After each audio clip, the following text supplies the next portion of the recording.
Olhe, Gardner.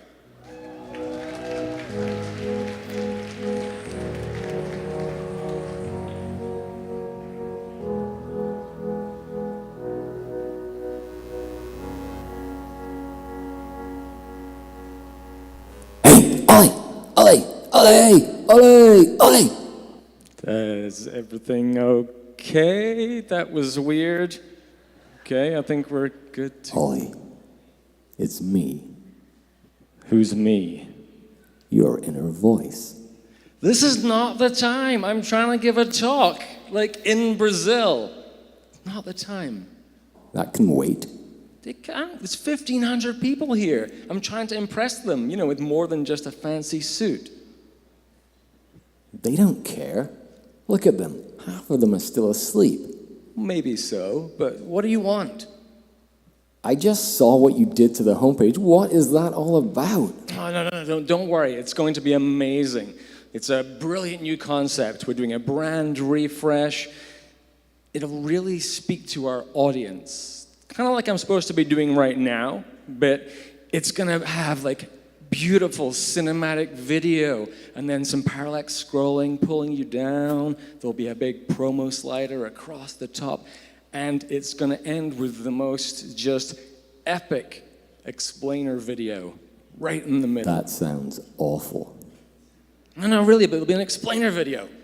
It's going to be really cool. Yeah, I get it. But what impact could that possibly have on conversions? I read a blog post. I guarantee this will increase conversions by 20%, at least. Oh, well, if you're testing it, I'm not so worried. Of course I'm testing it. Duh. Okay, and if this new idea doesn't win, you won't just start crying and you'll roll back to the old idea, yes? Well, we really believe in this new idea. The whole team does. Oh, like that brilliant idea in 2013 that ruined the pricing page for 6 weeks and cost us a lot of money. I was not going to be talking about that. Please, don't bring it up. Fair enough, but what if it doesn't win? Like, surely you're not just going to leave it there. We invested a lot of money in this. I want it on the homepage regardless. Hippo, Ollie is a hippo. What does that mean? You're being a hippo, I can't believe it. It's amazing. Shut up. You shut up. It's like this all day, every day. Just goes around. So how's the test going? Test's going, well, actually the test is losing by 9%. So it doesn't work. We need to find a way to make it work. Actually, this morning I went in and I fiddled and changed a few things. I think it's going to be great. So now you're interfering with tests? No. You could always just let it run, trust the data, and give up if it loses. I'm not having this conversation anymore. Actually, it's not your fault. The team just didn't understand how to use the data you gave them at the start of the project. I didn't give them any data at the start of the project. Oh, yikes. Yeah, now you're really screwed that it doesn't work. I really, really, really need it to work. The data says it doesn't.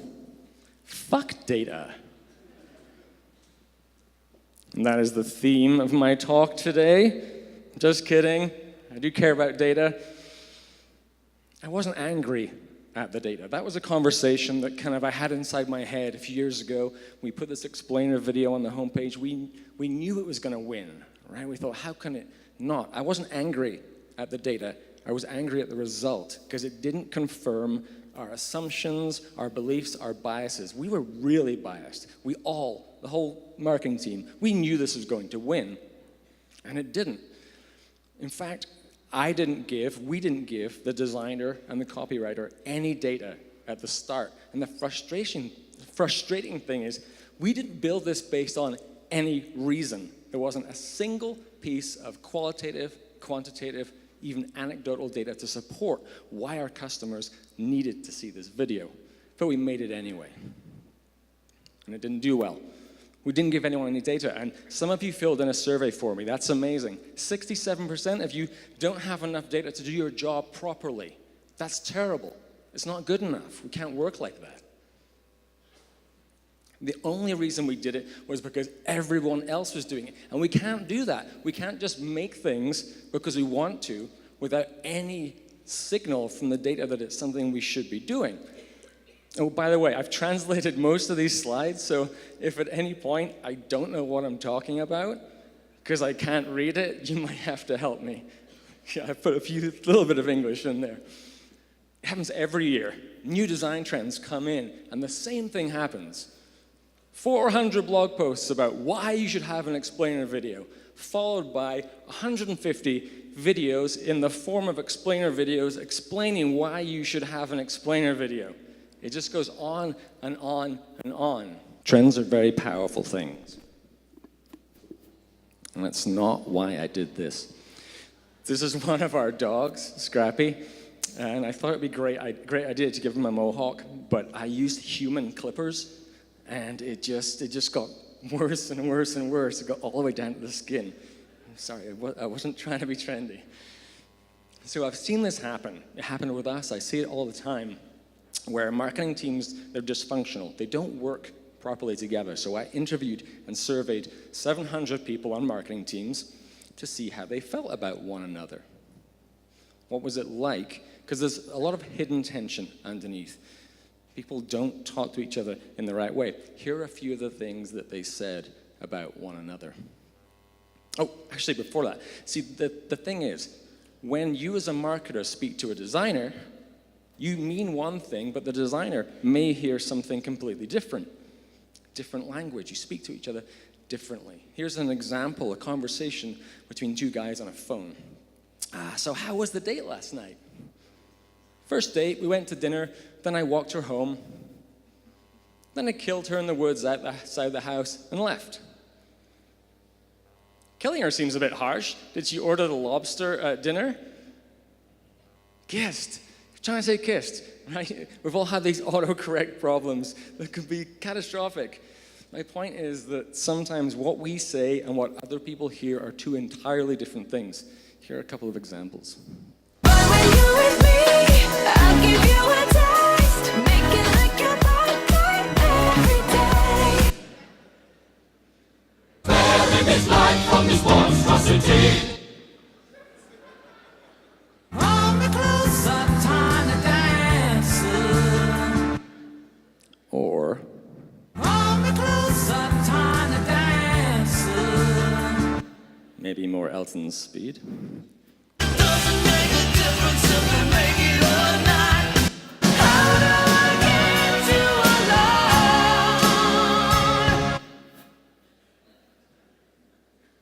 It's a death row pardon, 2 minutes too late.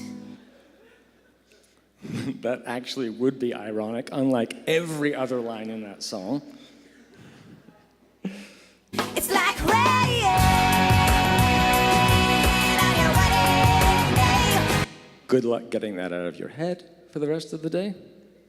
I'm from Canada. I had to put that in there. Okay, so here are some of the things marketers, designers, and copywriters say about one another. The designer's job is to make things look nice and pretty. It's the marketer's job to get results. That's a little rude. Designers want results too. Sad designer. Marketers are too myopic and enjoy navel gazing. I have no idea what that means. I don't know why you'd do that. Kind of weird. Writers don't seem to appreciate the difference between search engines and people. Okay, sad copywriter. Designers force their design agenda, force the copy into a box. This is very common. A designer starts making some kind of template-y thing. The designer says, the copywriter says, here's my copy, here's my headline. And the designer says, well, the headline doesn't fit in the box, so I'm going to make it shorter. You can't do that. That's my headline. Well, I don't care. It doesn't fit. Lots of anger. Writers always want me to start designing without content. This is really common, really frustrating.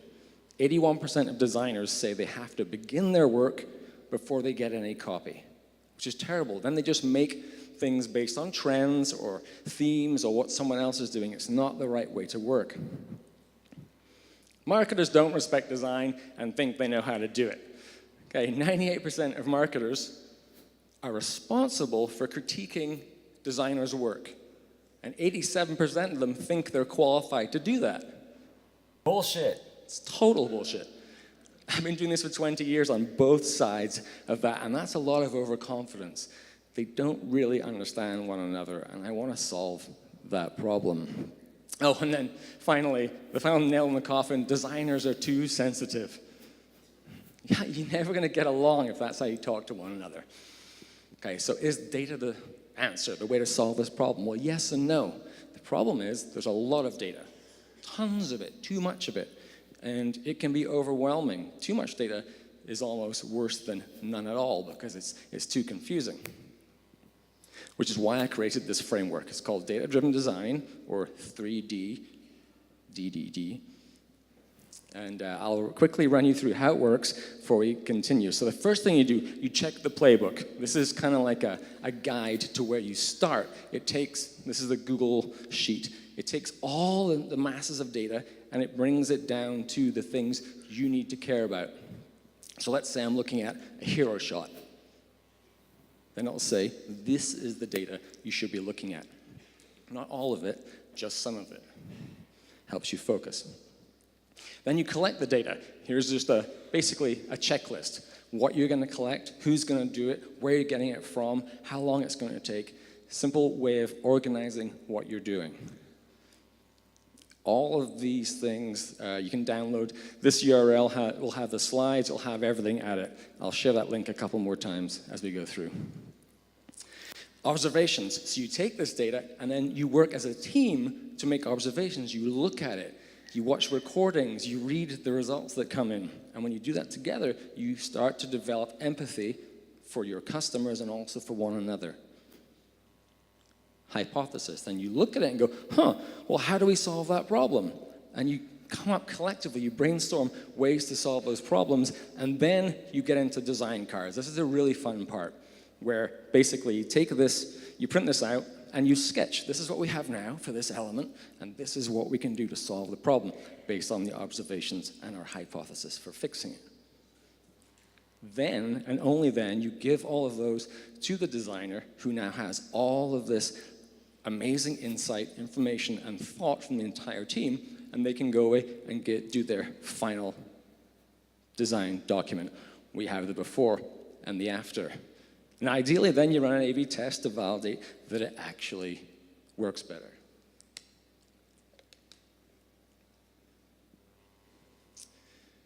Because we're all designers. It might not be your job, it might not be your functional job, but designers are problem solvers, and we're all trying to solve problems. One of the biggest problems we have in the world is lack of empathy, lack of understanding for how other people feel. Designers are built that way by default, right? They understand the emotional connection they're trying to make with people, with your customers. And we have designers everywhere. We just need to work with them to create more impactful experiences. So how do we become better designers? Well, live your life like an optimizer. This is how I live my life. Anytime I see a problem, I imagine how I could fix it. I do it a lot because I'm really frustrated in general with life. And I'll see something, and if you do that, you imagine how you can fix everything. You'll become a better designer. You'll become a better marketer, and you'll create better experiences. So how do you do that? Well, and this guy, he's the best. He's the original. He can take any situation and then just use the stupidest things and fix the problem. We all need to try to be a bit more like MacGyver. It all begins, like many things in life, with chips. So I was up late one night at home, working on a presentation, actually, and my fiancée, Nicole, was sleeping in the next room. It's 3 a.m. I get the munchies, so I go and grab a bag of chips. Now, she's fast asleep, but I'm concerned that I'm going to be waking her up because every time that I go to get some chips, it's making all this noise. It probably doesn't, she's not going to hear it, but I think she's going to hear it. So I'm like freaking out. I'm like, how can I solve this problem? So I go to the bathroom and get some scissors that I just happen to have with me.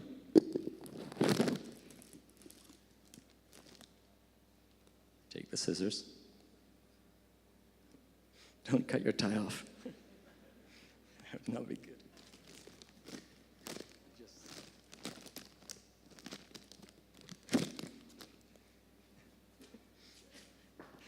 I do that, and now I have this perfectly silent little chip bag that makes no noise every time I take a chip out. Problem solved, MacGyvered. That's how we solve problems. That's how we become better designers, by solving every random little problem we come across. Okay, again, there's that link that'll have all the stuff. I'll share it at the end again. Okay, so trendy things are bad. I'm going to do a little ripple through time and show you some design trends, and then we're going to use the 3D process to solve them or to fix them. There's a lot of them, and as time goes on, many years, like 2011, 14, 16, there's a ton of them. They keep coming really quickly, and the problem is often with themes, WordPress themes. They're great. They can get you started really quickly, amazing for startups, but theme designers are salespeople, and they cram every single little interaction design trend, everything they can, into these, and they become a usability nightmare. They're slow, or they're just overwhelming. It's not a good experience, because many of these are untested, unvalidated. Starts in 1991. The web begins. Everybody's hopeful. This is going to be great. And then in 94,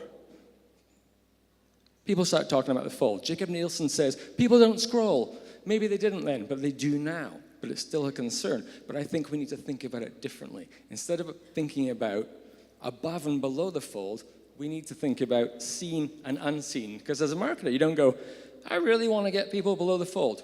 But you do say, I want people to see my content and the parts of my page. It's just thinking about it differently. In 97, captchas show up, the first interruption in marketing. Really annoying, sometimes funny. You have to type the silly words to get past them. Kind of annoying. Then in 2004, something crazy happens. Pinot Noir. Now, this is not a design trend, but it illustrates the power of trends. Here's a Google Trends chart. The red line is Pinot Noir. The blue line is a different kind of wine. In 2004, everything changes. I'm trying to drink from the mic.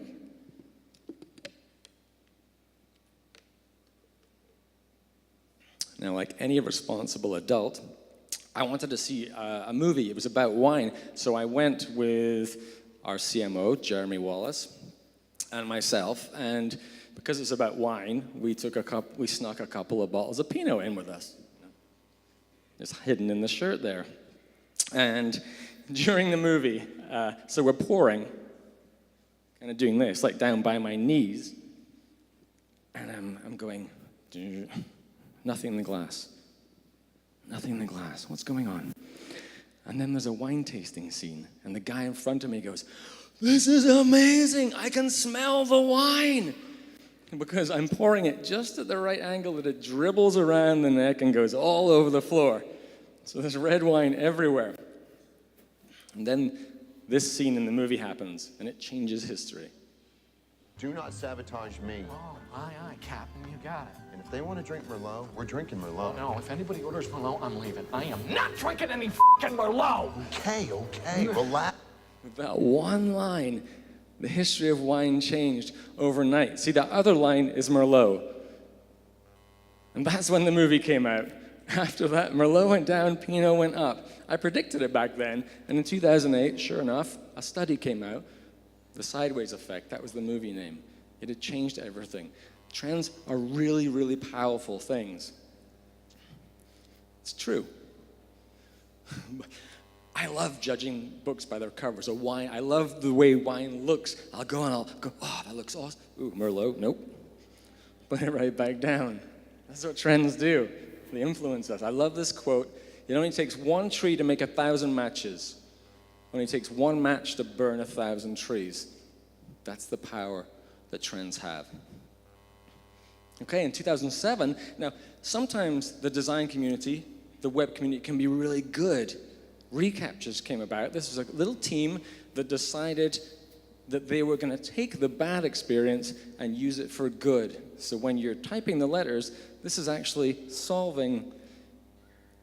figuring out how to digitize old books that machines can't understand. So you're crowdsourcing, digitizing old content, which is really good. So I don't mind filling these out because it's actually doing good. However, just because they're old and they exist and we're trying to modernize things, not every book should be, it should continue forever. There are some books that should just be left to die.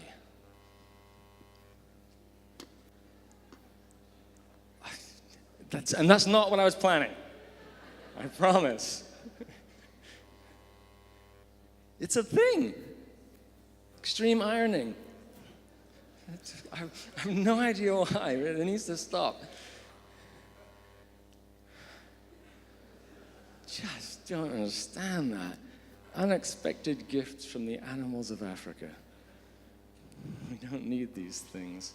In cinemagraphs, we had this little brief moment in time where quality and creativity existed. It gave us this. Look at that. Look at her hair. Look at the glass, the champagne. It's stunning. This is what we were promised, and this is what we got.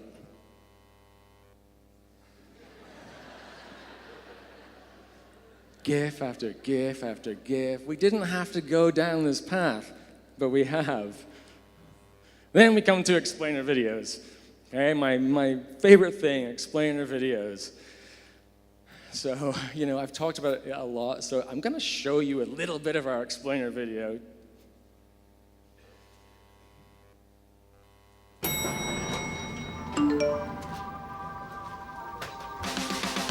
Every marketing campaign needs a landing page. We need them often. But you don't want to hear that in English. I'm trying to drink from the microphone. So, Andrea, on our international marketing team, she's from Brazil, she kindly volunteered to do the talking.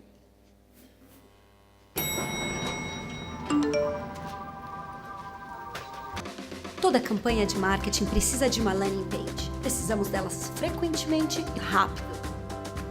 Eu poderia pedir ajuda para meu designer, mas ela está no meio de um grande projeto. E eu vou precisar de um desenvolvedor para codificar a landing page para mim. Mas os desenvolvedores estão muito ocupados e criar landing pages não é prioridade deles. É assim que costumava ser para criar landing pages. Agora eu uso Unbounce. Com o editor de landing pages Unbounce, eu posso começar com um template ou eu posso criar minha landing page do zero. É rápido e é fácil. Eu arrasto meu título principal, algumas imagens, um formulário e a minha landing page está pronta para ser divulgada. A Unbounce hospeda as minhas páginas para mim. Assim eu posso publicá-las com um único clique. E com as estatísticas de conversão em tempo real, eu consigo ver a performance imediatamente. E todos os meus leads são enviados automaticamente para as ferramentas de marketing que eu já uso. A Unbounce permite que eu faça teste AB nas minhas landing pages, para que eu melhore as taxas de conversão e o ROI das minhas campanhas. E qual chefe é o cliente que não adora isso? Everybody in the company hated that video. Everybody. Total waste of money. Then we get to full screen hero images. These became very common. Massive background image with text over the top. Now, there are many problems with this, but many you probably wouldn't even consider. So let's check the playbook and see what it says. Okay, so we want hero shots. There's 9 things it's going to pull up out of like hundreds. These are things to pay attention to. And I'm going to go through a few of these and see what their impact is, how we can get some data to make this a better experience. So first we collect it. There's the checklist of things, where we're going to get all that. But the interesting part is how long it takes. All of them, apart from one, the scroll map data will take, depends on your traffic, 2, 7, 14 days. The rest take less than a day. So you can do it together with your team really quickly, really easily. And then you make some observations. So let's go through some of these. Now, you would do this just with your one page. I'm going to use different ones to go through. visual ID. Can you tell what your product does by looking at the main hero image on its own, in isolation, without any of the text? I saw this landing page, and my first thought was like, why is Larry King on here? More importantly, why is he shooting laser beams from his thumb? It's kind of strange. I thought maybe other people are confused. So I did a visual ID test. I blurred everything out apart from him. And I asked people, Usability Hub, 5-second test, what does this product do? These are the responses.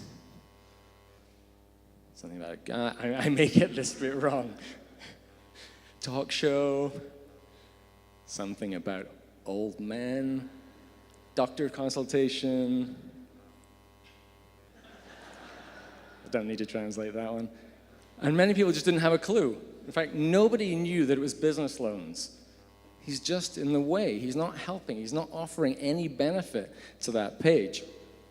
So then you make a note of that in the observations. You just write it down, what you saw, and you go on. And you do it through all of them. Is your hero image being used elsewhere? I found this searching yesterday.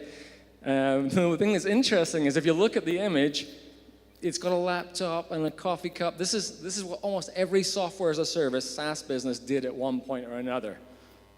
The over-the-top, over-the-shoulder look at the coffee cup and the laptop. This one was used 640 times, 910, 2,070, 2,245, and the one in question 1,472 times. I know that because I put it through TinEye, which scans 21 billion images and tells you how many times it's been used. You cannot possibly be unique if you're doing something like that. That's a great piece of data. Again, you just note it down. Great evidence for your boss or a client and go, look, this image you have in there, lots of other people are using it too. Let's try and be more unique. Okay, does the design suggest there's something below the fold? A couple of you submitted some pages when you filled out the survey. Thank you. Now, this one and the next one, there's no indication that there's anything else on the page. There is, but it doesn't look like it. There's nothing breaking that plane. There's no directional cue pointing down. People will scroll, but there'll be a percentage who don't. And that's a shame, because you want them to. This is what's called a false bottom. I hope that some of this Portuguese is right. Andrea helped me with it, but I don't know. Where you think it's the end, but it's actually not. Write it down. Did that happen? Are your visitors actually scrolling to the content you want? So closely related to that. Now, this is one of our landing pages. As you can see, there's a bit of a false bottom there. You can't really tell that that's not just the entire page. So I used Hotjar. Amazing tool, does lots of things. It's free to begin with. Scroll map data. Only 15% of people got to the bottom of the page. That's pretty terrible. Okay, so write that down. 15%, just an observation. Only 15% of people get down there.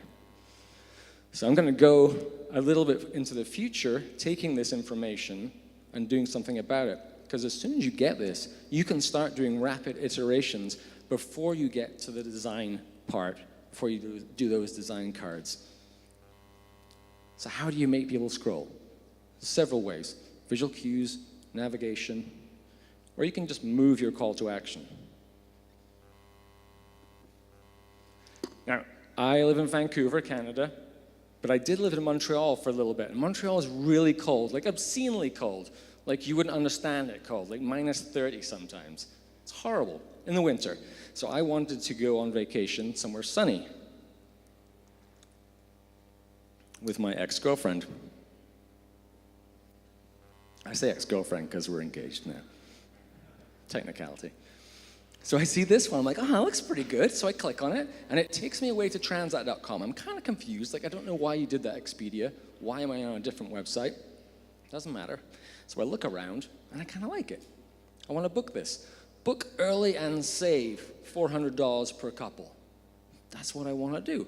I know it's not a button, but I'm clicking it anyway because I kind of want it. I'm going to share this with you a little bit later. We put out this new benchmark report. Now this shows, I'll explain more in a bit, this shows that for travel landing pages, Anger's not a good thing. And I'm getting angry right now. This shows the impact of anger. The more angry words there are, the conversion rate will seem to go down. So I'm clicking around, and I can't find anything to do. But then I spot this little thing at the bottom, this little tray. And I know, with my 20 years experience, if I click that little thing, a tray will slide out, and there'll be a call to action just waiting inside it. So I click it. Yes. It's right there. So I click, save up to $400. I click it, closes the fucking tray. So I go back inside, and next one, single parent. I'm not a parent, but I just want to win at this point. So I click it, same thing. I do this for a minute and a half, just trying to find that one pixel that will let me succeed. It doesn't happen. Getting really desperate now. So I look up there and go, social share icons. They'll be clickable, because I'm going to go to Google Plus and talk about this, because that's dead. Or coming back, I don't know, they can't make up their mind. I might email it to myself and say, never come back to this shitty website. And maybe I should print it out, take it to the travel agent and say, I can't book this online. Can you do it for me? And then I see this. Why is there a QR code on this website? I have a QR code reader on my phone. They don't come by default. I'm just morbidly curious about shitty experiences. So I get it out, I click on it. Sure enough, I pull out my phone, scans it, has a bit of trouble with the glare, and it gives me this URL. Now at this point, I'm kind of scared. I don't really know what's going to happen. But I've come this far, and I'm curious. So I click. I have seen QR codes on websites, and I have scanned them. Do you know where they take me? Back to the website. Which is exactly what it did. Except now there's a call to action on my phone. I'm not going to spend $3,000 for 2 tickets on my phone. I was like, what's going on? One rule. Just gotta have one. But it doesn't have to be at the top. Okay, so this is a 6,000 pixel long page, really long. So we took the CTA and just moved it to the bottom. Almost double the number of people went down. So now they're reading and seeing all of our content, learning about the features, because these people are probably going to become better customers. Well, we know they became better customers. The other people who didn't see all that content, they may sign up, but they won't be a great customer because they won't know some of these features exist. Maybe they can't find them in the app, and they end up leaving. So there's a lot of benefit to letting people just kind of hunt a little bit and try and find that call to action. We've seen it in many tests. Now, this is not like an unwritten rule. You can't just go and do this like a blog post about explainer videos. But we do see repeatedly that this can be a really positive thing. Clarity test. Can people tell what you do in 5 seconds? This is the same as the visual ID one, but you have the text in place as well. So this one, it's kind of hard to see the product because it's hidden behind the text. So I asked the question, what do they do? This is what you get from Usability Hub. These are all the raw answers that you can look through, and then that's a word cloud. The bigger the word is, the more times it was said. Only one person out of 25 got it right. The rest didn't have a clue. I think it had something to do with readability and the image being blocked. So how readable is your copy? Okay, well look at this one. It's really hard to read the copy on this headline. So I went to readable.io, pasted it in, and it will give you the reading ease. It's a score. In this case, 63.7. And then I just took it, it's hard to see here, and all I did was add some punctuation and put an ampersand instead of the and the score went up to 86.4. Because smaller sentences, they're easier to read, easier to understand. And you can just put your copy in this thing and play with it and try and make it more readable. It's really, it's a free tool. Well, it's free for a bit, then it's really cheap. And we saw that it's really important for conversion. This is the report we just put out. It's 74 million interactions with 64,000 lead gen landing pages. Now, the analysis is based on English language text, but it will still be very applicable to the work that you're doing. Not exact, but still very relevant.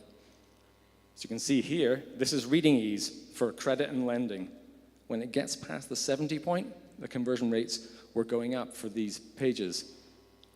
Vocational studies and job training, that's kind of weird. Make it really complicated or really easy to read. Makes sense, maybe this is a complex job and that's a simple one, like educational or something. It also shows you this. These are the average conversion rates according to the industry that you're in. There's 10 of them, which I was going. Apparently, I didn't do that.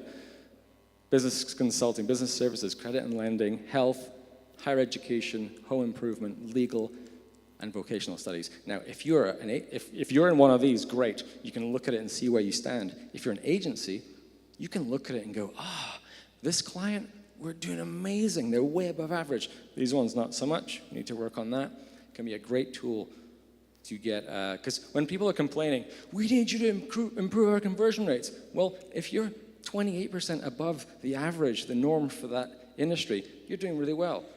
Shut up, client. I'm doing pretty well. Leave me alone.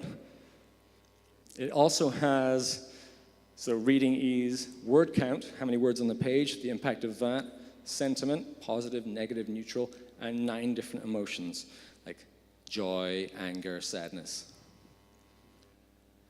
So, question for you is, like I said, the study is based on English language text, but the team is thinking about translating the report into Portuguese.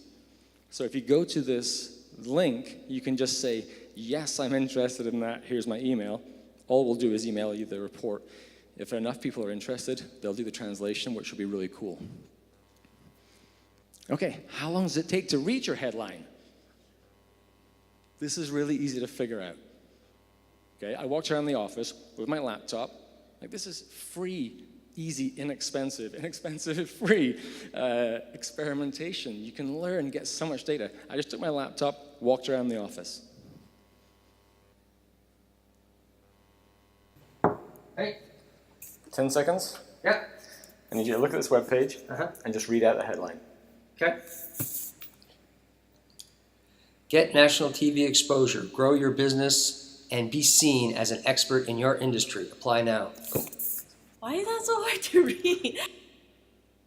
Took no time at all. I did 10 people, and the average reading time was 5.46 seconds. And it's great because it's really fun. Everybody is involved. They're like, oh, why are you doing this? I love doing these tests. It's really fun. And this is how you become a really data-driven organization. When you start including people, everything just gets better. So I wanted to fix this. I just put like a white background behind the text because it had some horrible drop shadow, and it was just too messy. I did it again, 10 more people, 4.64. Right? I mean, that's not a huge data set, but it's enough to be a signal that there's a readability problem there. So you fill all of this stuff in, all these things you've observed, and you try and come up with a hypothesis for what's wrong and how can I fix it.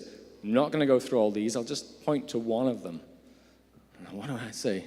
Okay, so you can't see the product. That was the first thing that came to mind. You can't see it behind the text. I think if we move it away, might solve the problem.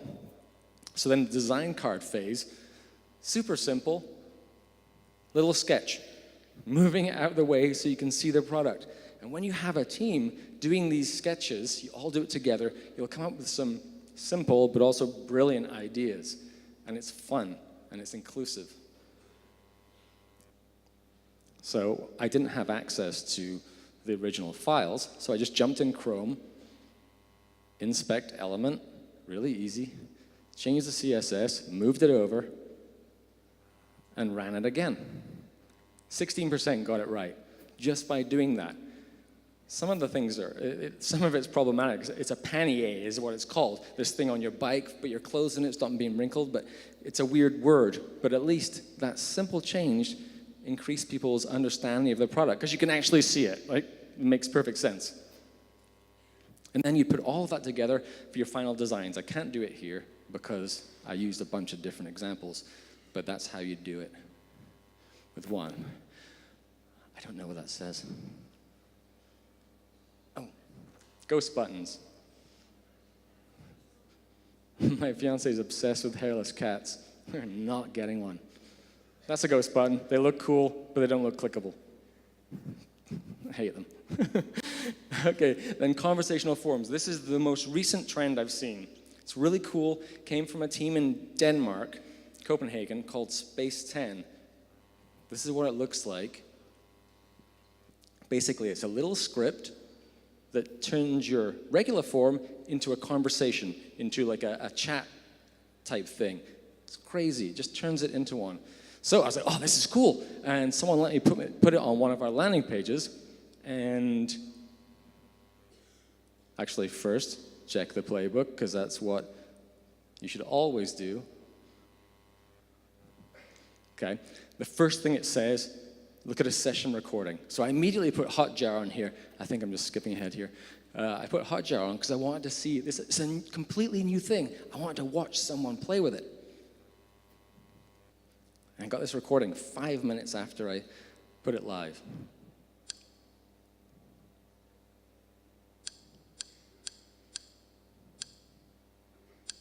It's a little chaotic, but then something goes wrong. And then it's just absolute mayhem.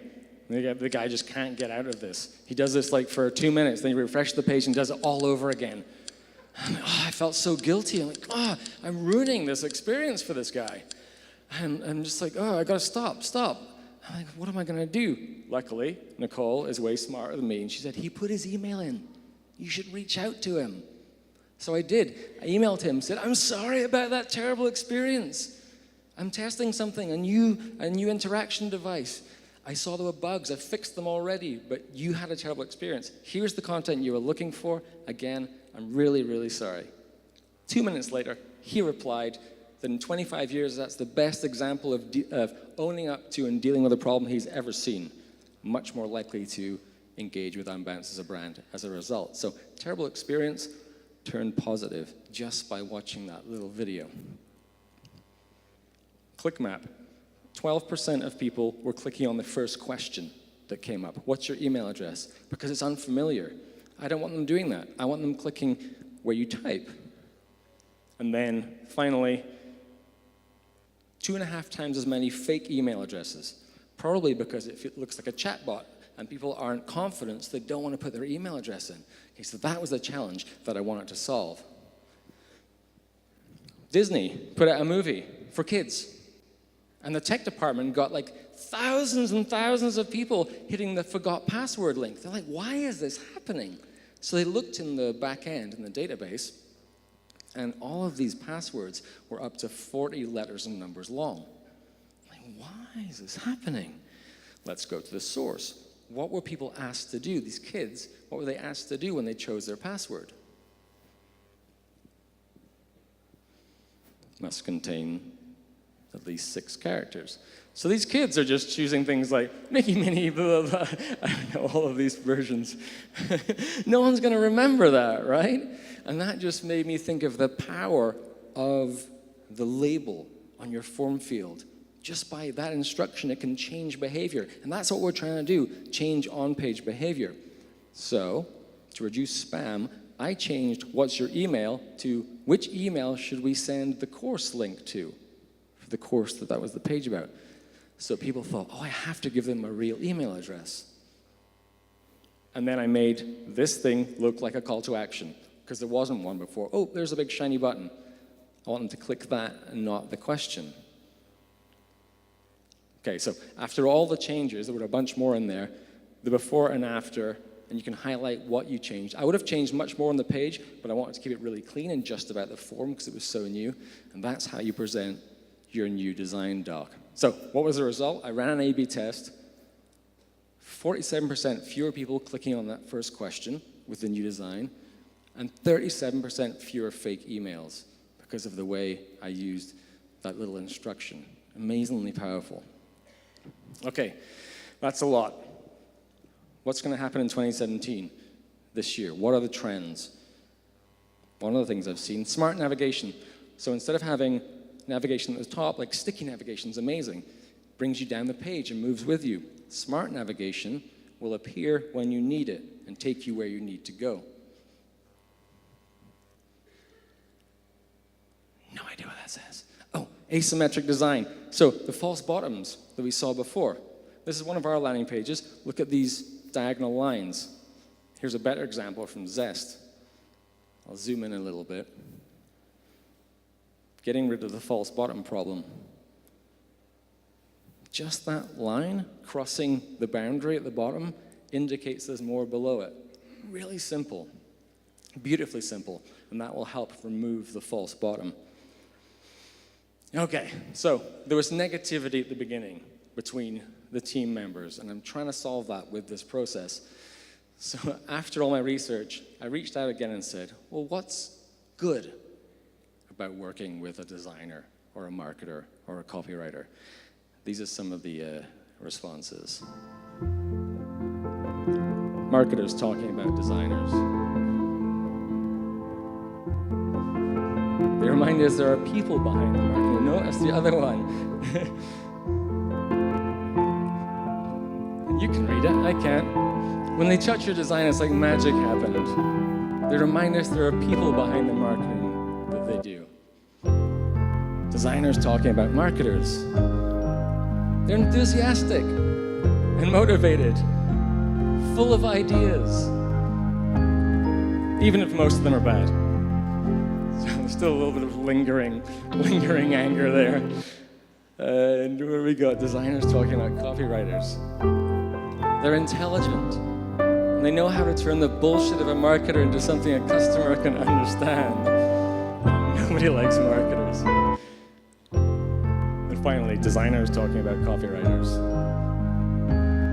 They are a symbiotic organism. We die without them. There's a lot of love there. You just have to uncover it, and that's the goal of this process, right? Because data-driven design, I think this is in the wrong order, leads to empathy, which leads to results. When you work together like this, share the experiences, have a process that is inclusive, your team will function way better, people will be happier, and there'll be less people complaining about each other in their exit interviews. I've seen it a lot.